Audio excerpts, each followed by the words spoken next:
You're listening to Y108, number one for commercial-free country. We're broadcasting live from the Rivers Casino tonight for Y108's 8-Man Jam 8, powered by Bowser GMC Trucks. And I got Brandon Lay here with me. How you doing? I'm doing good. Glad to be here. Happy to have you here. Yeah, absolutely. I mean, hope this sun will stay out. We're down here by the river. It's pretty awesome. Yeah, we're keeping our fingers crossed. I mean, the skies are pretty blue right now, so if they just stay that way, we're going to have a great night. Yep, that's right. Hopefully we brought some weather from Nashville, so it's kind of hot. Bring us the good stuff. So this had me cracking up. I saw that you tweeted before Stagecoach that you just went and bought AAA batteries and sunscreen from Walmart, and you were ready to go.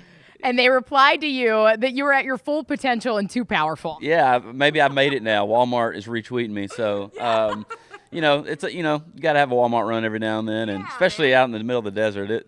We had to have some essentials. So yeah, I feel like every time I go into Walmart, I never get everything that I need, and Target too, same thing. I'm the opposite. I come out with 10 times more stuff than I needed. So I think you probably have a better problem. Yeah.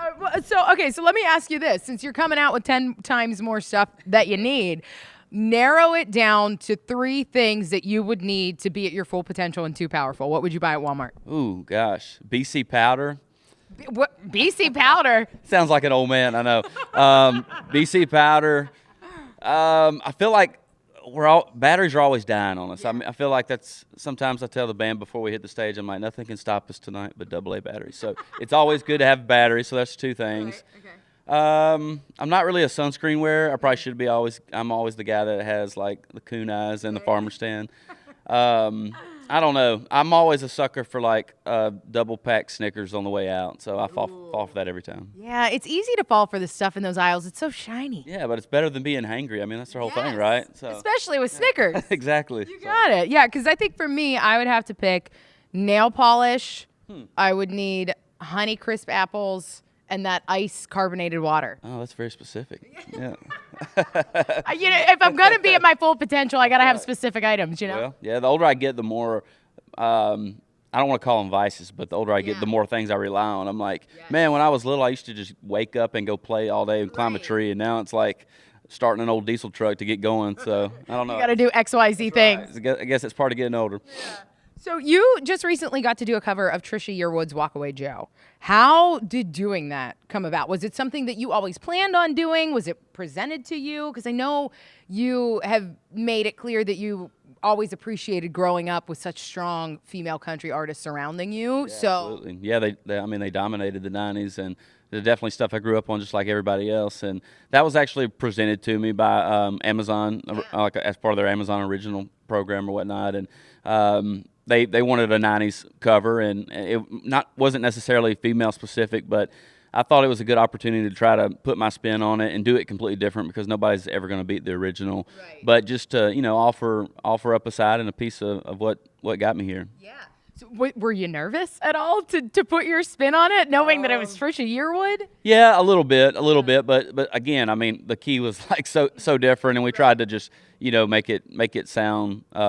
We didn't try to copy it like a karaoke track, and I think that gave me kind of some liberty to not feel as much pressure. Right, absolutely. So. Did you ever hear anything from her about it? Did you know if she ever listened to it? No, I haven't. That'd be interesting. We need to get some retweets on that. Yeah, maybe. Hey, if Walmart can retweet me, Trisha Yearwood, where you at? That's the truth. So this year was your first ever Stagecoach. Tell me everything. What that was like. How was it? How'd it go? It was like a mini, you know what CRS is? Like when all the radio stations come to Nashville for a week, and it's, for an artist, it's a lot of different interviews, like kind of like what we're doing. And so I wasn't really, since it was my first year, I really wasn't sure what to expect. But when I got there, all day before the show, it was just different interviews. I guess everybody on the West Coast, it felt like, was out there.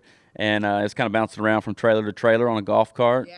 And, man, the atmosphere is crazy out there just because everybody has to drive a long way to get there, and I don't know. It's a lot of, fully committed, I will say. Right. So I feel like a lot of people probably stopped at Walmart and came out with 4 cases of Keystone, and you know how that goes.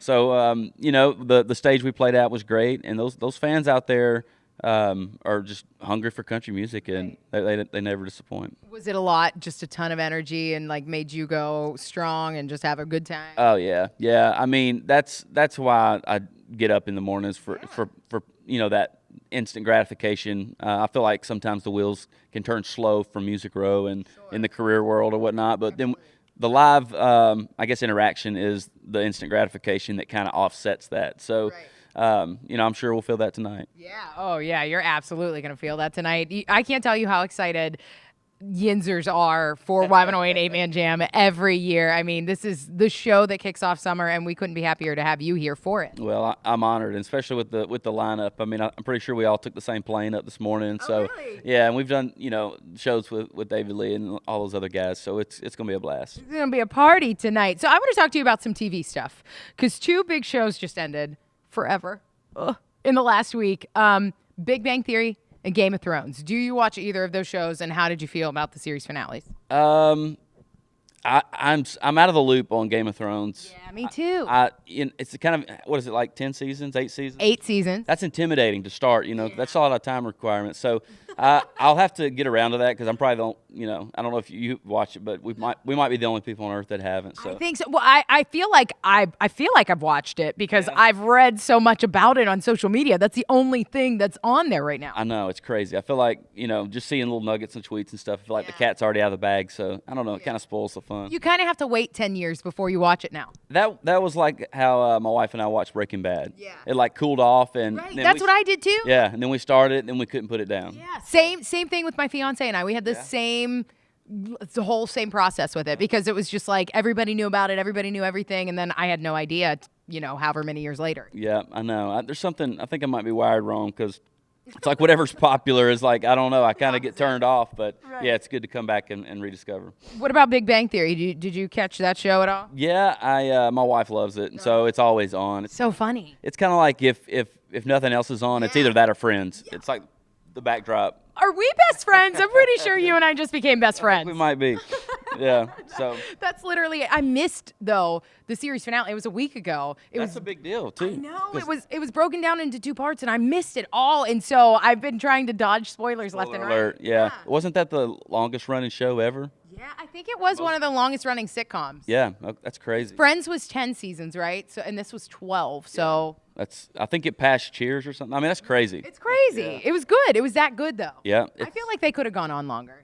Yeah, they don't seem like they're that old, so it's kind of crazy what, it's kind of like music. You never know that chemistry, lightning in a bottle. I mean, it's a good thing. You keep it going. Keep it going. So what are you going to keep going for us tonight? What can we expect from you with the show, with 8-Man Jam? What's going to get everybody pumped up tonight? Well, I'm going to play Speakers, Bleachers, and Preachers, my first single. I'm going to play Yada, Yada, Yada, my second single. And then we're going to play some new stuff that nobody's heard. So... Or maybe they have if they've seen us live the last few months, but I'm excited to introduce some new music. Oh, I love new stuff. We love to hear new stuff. This is why people get so excited about the show because they get to hear new stuff from newer artists, and we're just really pumped up to have you here tonight. So thank you so much. Absolutely. Thanks for having me. Yeah.